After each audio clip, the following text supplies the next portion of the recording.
खन्थाइनि मुं गारबोनाय सम खन्थाइखौ सुजुदों बिथां सानस्रि ब्रह्मआ। फैदो जों बिदिब्ला खन्थाइखौ दान्दिसे खोनासंलांदिनि।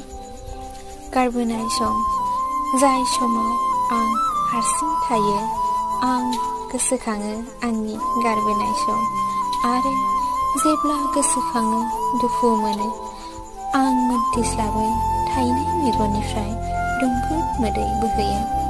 बे बोहैनाय मोदैखौ जेब्ला आं हमथा हाया आं गोसो जायो गावखौनो दुखु होनो।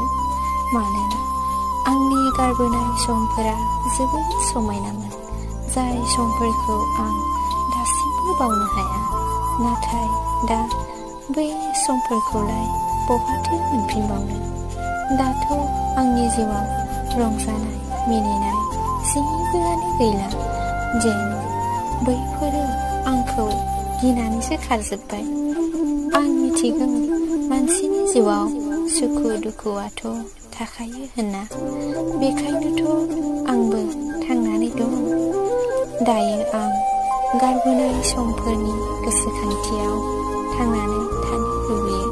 जाय समफोरा दासिमबो आंखौ मिनिहोयो, जाय समफोरा दासिमबो आंखौ खुसियाव थाहोयो, जाय समफोरा आंखौ दसेनि थाखाय गोजोन होयो।